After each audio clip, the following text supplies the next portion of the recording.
izləyicilər, mən Murad Bəndəliyev. Uğur IT Akademiyada sistem inzibatçılığı üzrə təlimçiyəm.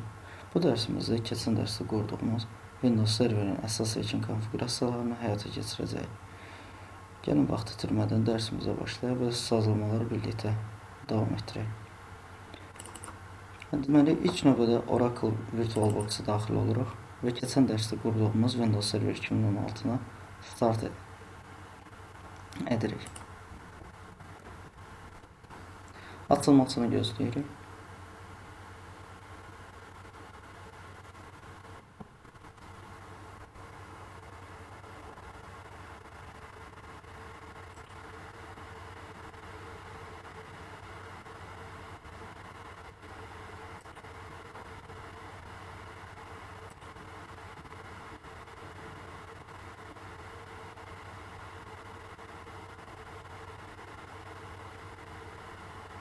Və gördüyünüz kimi serverimiz açıldı.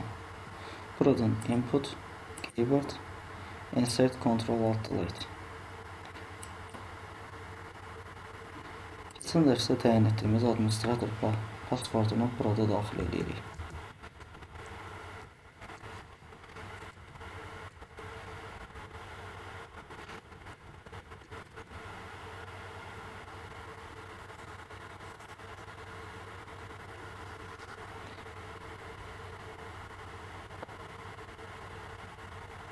Bu ekrana da cancel veririk. Bu ekranları daha sonra sizə izah edəcəm.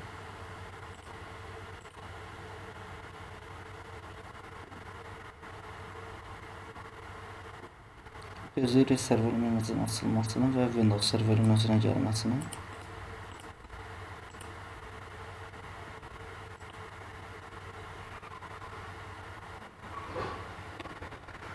Server menecerimiz açıldı. İlkin konfigurasiyaları həyata keçirməyimiz üçün mütləq qaydada lokal server başlığı altına gəlmək lazımdır. Və burada ilkin konfigurasiyalarımızın ekranı görünür. Parametrləri buradan sazlayacaq. İlk növbədə kompüterin adını dəyişdirməliyik.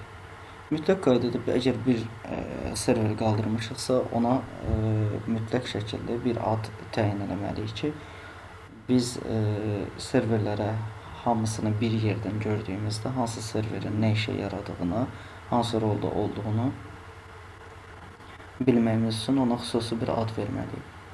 Məsələn, burada hər hansısa bir rol qaldırmadığım üçün mən sadəcə olaraq server MS 01 adını verirəm. Və burada workgroup domain seçimləri arasında sadəcə workgroup verirəm. OK vururaq. Və bizdən restart tələb edir. OK. Close verdik. Burada restart now verərək restartımızı həyata keçirə bilərik. Ancaq bu panelə ikinci metod olaraq necə gələ bilərik, onu da göstərmək istəyirəm sizə. Ona görə restart later. Windows R komanda run komanda sətrinə gəlib system.support change elədiyimiz anda ad dəyişmə, computer name, domain changes ekranı gəlir. Buradan da görə bilərik. Yaxud da bir başqa metod olan burada File Explorer'a daxil oluruq. DSPC üzərində sağ knopkanı vurup Properties edirik və buradan Change Settings Change bastığımız anda yenidən bu ekrana gəlmiş oluruq. Və indi biz restart verəcəyik. Restart menüyə klikləyirik, shutdown üzərinə gəlirik, restart üzərinə vururuq. Other planet olaraq təyin edirik. Yəni planlı şəkildə digər biz serveri söndürdüyümüzdə hər hansısa bir problemin olub olmadığına görə mütləq şəkildə hesabat verməliyik. Bu hesabatlar log fayllarında gəlib düşür. Gələcəkdə dərslərimizi sizə göstərəcəm. Other planet continue. Və restart olunmasını gözləyirik. Və gördüyünüz kimi restart olundu. Yeniden buradan input keyboard insert control alt delete ya da ki right control delete. Burada yazıldığı kimi. Password 2025'te de.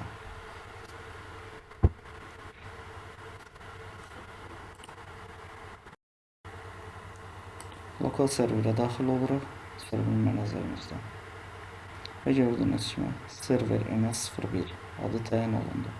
Burada workgroup-a hal-hazırki vəziyyəti dəyişdirmirik. Test mühitində olduğumuza görə firewall konfigurasiyalarını detallı şəkildə deyil, sadəcə olaraq biz konkret olaraq söndürmək istəyirik. Onun üçün Windows Firewall üzərində linkə klikləyirik. Turn Windows Firewall on or off. Buradan private, public. Əgər domeni daxil olmuş kompüter olsaydı, server olsaydı, burada domen seçimini də görəcəkdik. Private, publicdən əlavə bir də domen gələcəkdir. Hamısını Turn off Windows Firewall üzərinə getiririk. OK vurduq. X-ə bastıq. Bir daha refresh veririk lokal serverimizi və beləcə state'in off rejiminə gəldiyini görürük. Bunu biz əlavə olaraq da cmd komanda sətrindən də həyata keçirmemiz mümkündür.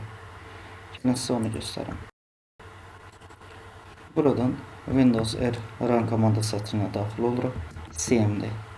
cmd-ni mütləq şəkildə administrator olaraq açmalıyıq. Administrator olaraq bu ekrandan açmamız üçün Ctrl, Shift, Enter düymələri kombinasiyasına basdıraq.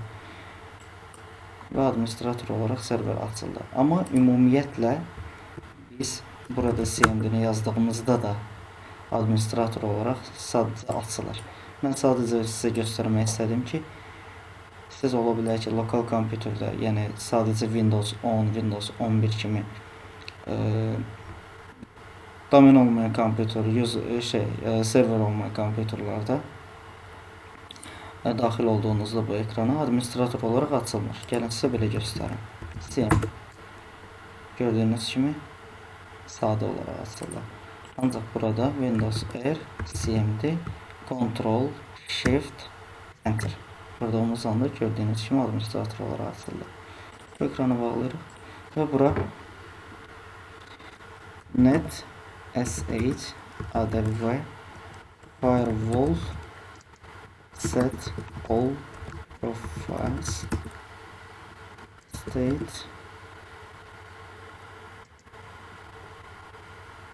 off. Gördüğünüz kimi 3 rolun 3'ü də əgər domende varsa private, public 3 rolun 3'ü də sönülür avtomatik olaraq. Biz bunu yenidən əvvəlki vəziyyətinə qaytarmamız üçün bura sadəcə 10 yazmamız kifayət eləyər. Və bu ekranda belə bağlayırıq və gəlirik 3-cü konfigurasiyamız olan Remote Desktop aktivləşdirmək üçün. Remote Desktop nə üçündür? Bir cihazı uzaqdan idarə etmək üçün Windows tərəfindən istifadə olunan bir tool, bir protokoldur. Biz bunu mütləq şəkildə aktivləşdirməliyik ki, bu ekranın belə böyüməsində belə sıxıntılar yaşayırıq. Ya Oracle VirtualBox-un öz toollarını yükləməliyik ki, bu ekrandan çıxmaq üçün, ya da biz öz RDP ilə buradan daxil olmaq üçün bu serverə daha böyük ekranda, daha genişləndirilmiş formada, daha yaxşı interfeysdə görməyimiz üçün. Remote Desktop hissəsinə daxil oluruq. Disable rejimindən çıxarıb Allow Remote Connections to this computer icazə veririk. Don't Allow'dan çıxarmalıyıq. Bu əlavə credential'da bu identifikasiyaya ehtiyacımız olmadığına görə bu checkbox'u buradan götürürük. Select User hissəsinə daxil oluruq və burada gördüyünüz kimi bu serverə kimlərin qoşulacağını təyin eləmək üçün əlavə edəcəyimiz insanlarda, userlarda. Biz burada add eləyirik. Gördüyünüz kimi hər ikisi ekrana boşdur. Burada Advanced hissəsinə daxil oluruq. Burada Find Now və burada administratora əlavə edirik. OK vurduq. Gördüyünüz kimi administrator burada daxil oldu. OK vurduq. Apply eləyib OK vururuq. Və refresh verdiğimiz anda enabled olaraq bitəcək. Və bunu mütləq qaydada biz serveri qaldırdığımızda serverin mütləq şəkildə bir IPv4, yəni statik IP adresi təyin eləməyə məcburuq. Çünki 10 gün sonra, 5 gün sonra serverimizin, yəni IP-si dəyişdiyini yəni şahid olmaq istəmərik ki, serverlə bağlantımız, bu bizim aktiv direktor rolunda olan bir serverimiz ola bilər ki, istifadəçilər orayla əlaqə saxladığı şəkil təqdirdə sadəcə kompüterlərdə öz userlarına daxil ola bilirlər. Əlaqə saxlaya bilmədiklərində artıq öz userlarına daxil ola bilməyəcəklər. Bu da DSP-dən IP almasından qaynaqlanır ki, onlar DSP yəni statik olaraq yox, dinamik olaraq IP adresini təyin elədiyinə görə serverin özünə. Və beləcə IP testi dəyişir. Lazetdən əgər rezerv eləməmişiksə, statik IP deyil, dinamik IP-miz tez-tez dəyişəcək. Və beləcə biz daxil ola bilməyəcəyik. Tez-tez IP adresimiz dəyişəcək. Bağlantı itəcək. Onun üçün mütləq qaydada statik IP adres vermək lazımdır. İstənilən bir serverə hər hansısa bir roldadırsa, ona mütləq qaydada statik IP adresi verməyə məcburuq. Ethernetdə IPv4 adres assigned hissəsinə daxil oluruq. Və burada bizim adapterimiz görünür. Bizim adapterimizi bu ekrana daxil olmazdan öncə ilk növbədə biz burada Windows R komanda sətrindən run komanda sətrinə daxil oluruq və cmd ipconfig IP adresini görmək üçün istifadə olunan bir komandadır. 10.02.15 bu NAT götürdüyü IP-dir. Mənim öz kompüterimin IP-si cmd ipconfig gördüyünüz kimi 192.168.1.0 şəbəkəsindədir. /24. Ancaq bunda isə 10.02 şəbəkəsindədir. /24. Biz bunları mütləq şəkildə bir-birlərinə bağlantısını təmin eləməliyik. Buradan NAT IP adresini götürüb internetə daxil olacaq. Bəli, bu IP adresin. Amma bu IP adreslə mən öz kompüterimin, öz hostumun bağlantısını təmin eləyə bilməyəcəm. Onun üçün maşın hissəsinə daxil oluruq, setting hissəsinə gəlirik. Buradan network hissəsinə daxil olub NAT-ı, attached to-dan NAT-ı preset adapter olaraq təyin edirik. Və bizim wireless adapterimizi avtomatik olaraq götürür. Burada əlavə adapterlər var ki, bu VPN əlavə etmişəm bura. Yükləmişəm kompüterimə, onun üçün onunla bağlı olan adapterlərdə. Və bu isə PCI Express. Bu da Ethernet driveridir. Bizə wireless, mən bu wireless-a daxil qoşulduğuma görə bu ilə də daxil olmalıyım. OK vurduq. Və IP-ni itirib yenidən almasını gözləyirik. DHCP üzərindən. Gördüyünüz kimi extensivdə attention və beləcə internet gəldi. Test verdik. ipconfig hissəsinə daxil oluruq. Gördüyünüz kimi mənim şəbəkəmdən subnetdən IP adresi aldı. Və beləcə bizim iki kompüterimiz, virtual serverimiz və öz host kompüterimiz bir-birləri ilə bağlantı qura bilirlər. Bunu yoxlamaq üçün cmd ekranını açırıq. ipconfig 167 IP-sini alıb ping 192.168 1.121 gördüyünüz kimi ping komandası getdi və cavab da gəldi. Və qarşı tərəfi yoxlayırıq. Gördüyünüz kimi sıxıntısız bağlantı təmin olundu. Və beləcə DSP üzərindən mənim subnetimdən eyni subnetdən IP adresini aldı. Biz buna statik olaraq IP təyin eləməliyik. Hal-hazırda dinamik olaraq IP təyin. Bu IP adresini alıbsa biz buna eynisini statik olaraq verə bilərik. Amma bunu tam olaraq dəqiqləşdirmək istəyiriksə ki, bizim həqiqətən də subnetimizdə hansı IP-lər doğrudan da boşdur. Bunu görməyimiz üçün Burada 2 dənə proqramımız mövcuddur. Angry IP Scanner.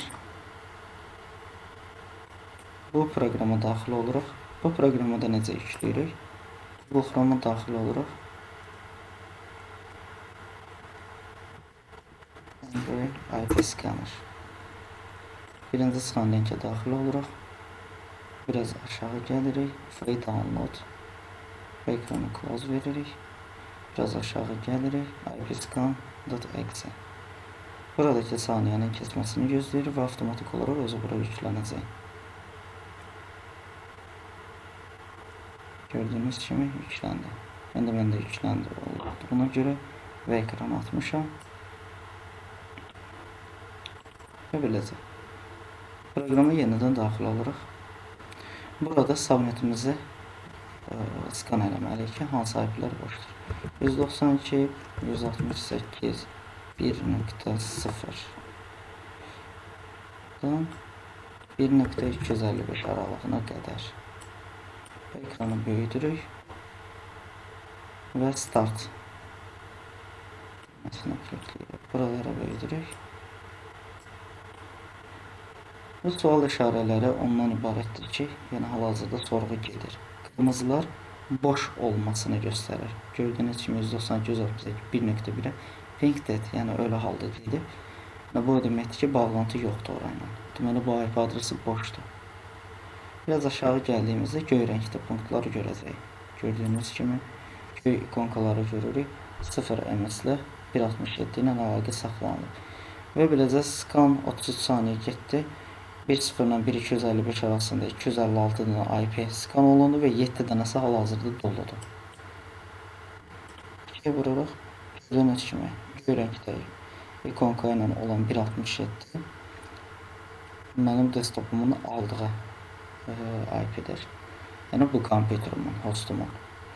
Biraz aşağı gəlirik, 1.78 var. Bu hər hansısa bir telefon ola bilər. Biraz aşağı gəlirik, 113, 120, 121. Baxın, gördüyünüz kimi serverin aldığı IP-də hal-hazırda. 121. Deməli, mən burada qırmızı ilə olanlardan istənilən bir IP-ni hal-hazırda bura verə bilərəm. Bu ekranı bağlayırıq. Yaxud bu proqram sizin üçün çətin gələrsə ki, düşünürəm ki, ən asan proqramlardan biri də budur. Nmap-dan istifadə edə bilərsiniz. Nmap-a daxil olursunuz. Target hissəsinə 192, 168, 1.0/24. Profile hissəsinə ping skan eləyirik və scan komandasına basırıq. Yaxud da ki, buradan kopyalayırıq. İndi üçüncü metodu da göstərəcəm. Bu skan geçsin. Gördüyünüz kimi skan eləyir hal-hazırda. Və dolu olan, burada sadəcə dolu olan IP-ləri göstərir. 120.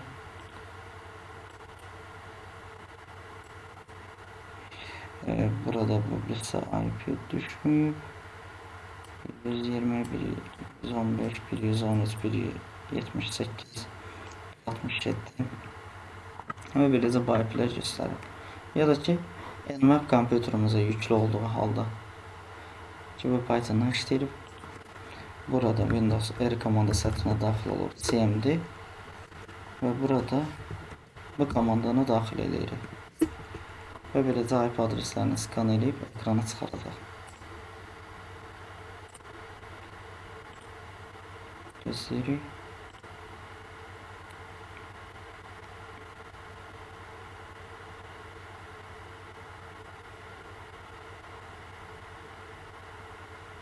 Gördüyünüz kimi. Bütün IP adreslərini çıxarıb ekrana qoydum. Və beləcə bu ekrana da bağlayırıq. İstənilən bir IP adresi o IP adreslərdən başqa, çıxanlardan başqa istənilən bir IP adresini verə bilərik. Gəlir yenidən adapterımızın üzərinə. Properties hissəsinə daxil oluruq. Internet Protocol version 4. TCP/IP version 4. Use the following IP address. Yəni avtomatik IP adresindən çıxarıb istifadə edirik IP adresimiz. Özümüz vermək üçün. IP hissəsinə 192, 168, 1.1 boş olduğuna görə subnet maskası /24, yəni 255, 255, 255, 0 Default gateway ise 192.168.1.154. Biz hal-hazırda özümüz DNS preferred DNS server və alternativ DNS serverlərə Google'un IP adreslərini verəcəm. Çünki biz hal-hazırda aktiv direktorda domain roluna qaldırmadığımıza görə bizim IP adreslərimiz, yəni DNS serverə bir IP adresləri verməmişik. Və onun üçün hal-hazırda Google'un DNS'lərindən istifadə edirəm. Amma gələcəkki dərslərimizdə bunu domain roluna qaldırdığımızda artıq öz IP adresini, loopback IP adresini burada təyin edəcək. OK vurduq, OK vurduq, close etdik və disable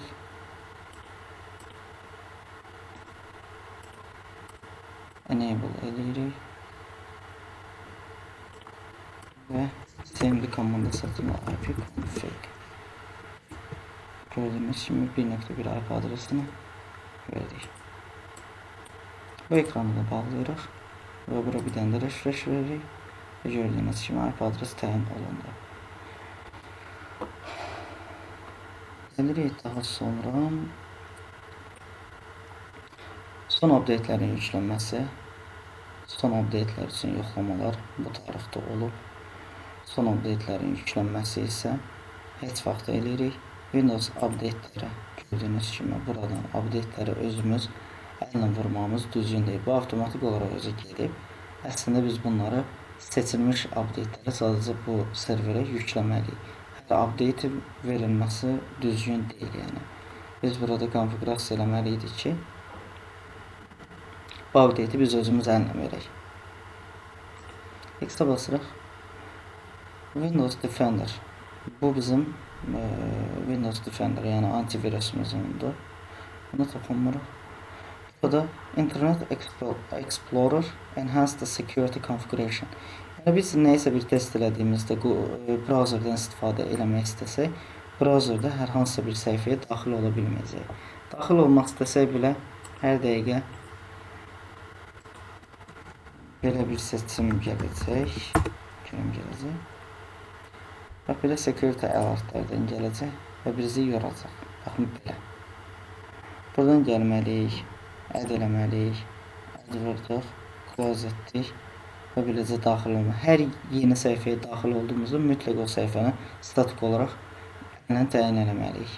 Bura close veririk, buranı X eləyirik və burada Internet Explorer Enhanced Security Configuration-a test mühitində olduğumuza görə bu konfigurasiyaları eləyirik. Yoxsa belə normalda Internet Explorer-ı burada açmamız düzgün deyil, təhlükəsizliyimiz üçün. Administrator olaraq off eləyirik, amma user olaraq on olaraq qala bilər. OK vurduq. Internet Explorer yenidən daxil oluruq. Məsələn, google.com daxil oldu. Hər hansısa bir yerə daxil olaq. Gördüyünüz kimi heç bir sıxıntısız belə açılmağa çalışır. Biraz internetin sürəti ilə bağlı sıxıntı olduğuna görə bəzi səhifələr açılmaya bilər. Yaxud da gəzəsidir. Gördüyünüz kimi hər şey qaydasında. Time zonu mütləq şəkildə dəyişdirmək lazımdır ki, NTP serverinin bağlantını qurduğunda sinxronizasiyanı düzgün şəkildə götürsün. Change time zona daxil oluruq. Buradan Bakı Tbilisi burası götürürük. Ya bəzən Bakıya vergül Tbilisi olur, ya da ki Bakı ayrı, Tbilisi ayrı. Biz burada UTC plus 0400 Bakını seçirik. Saatımızın regionunu düzgün şəkildə götürməsi üçün OK. Və gördüyünüz kimi burayla bura artıq sinxronizasiya oldu. 11-ci ay noyabr ayı 20-si 2025-ci saat 02:13. Bu da belə. Remote desktop hissəsinə də buradan Windows R System.simple yazaraq daxil ola bilərik. Advanced Remote, daha doğrusu gördüyünüz kimi bu hissəyə daxil oldu. Və burada qalır nicknaming. Bunu gələcəkki dərslərimizdə mən tam olaraq sizə izah edəcəm və Remote Management. Bunu da həmçinin. Remote Management default olaraq enable rejimində gəlir. Remote management nədən ibarətdir? Onu mən sizə izah eləmək istəyirəm ki, remote management administratorun başqa kompüterdən server menecer vasitəsilə serveri idarə etməsidir. Məsələn, burada bizim serverlərimizin olduğu yerlər olur. Misal üçün serverlər. Buradan gəlirik. Hissəsindən server eləyirik. Və bunu gələcəkdə sizə daha detallı şəkildə göstərəcəm. Sadəcə bu günün ekranı göstərməyimiz kifayət eləyərdi. Buradan axtarış veririk və beləcə OK, uyğun şeyi seçib OK vururuq. Və beləcə bitir. Serverimizin statusuna falan baxırıq. Gələcəkdəki videolarımızda, gələcəkki dərslərimizdə sizə bunları daha ətraflı izah edəcəm. Belə. Lokal serverə yenidən gəlirik.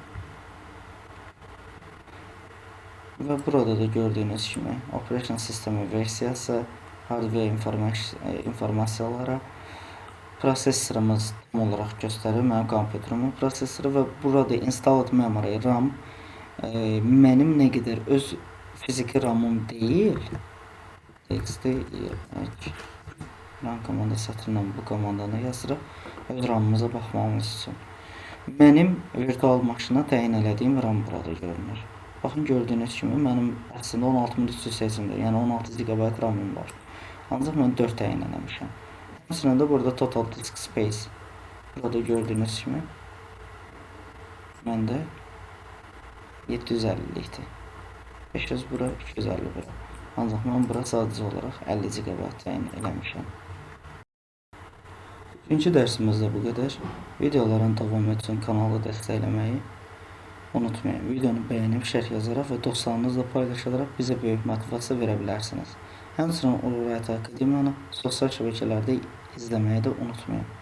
Bizim həftə sonları seminarlarımız olur ki, bu ən çox bazar günləri olur. Yəni uyğun vaxtda öncədən LinkedIn, Instagram üzərindən yaxud Facebook üzərindən paylaşımlar eləyərək, yəni reklam paylaşımları eləyirik. Yaxından izləyib, yaxından əlaqədar ola bilərsiniz. İzlədiyiniz üçün minnətdarım. Təşəkkür edirəm.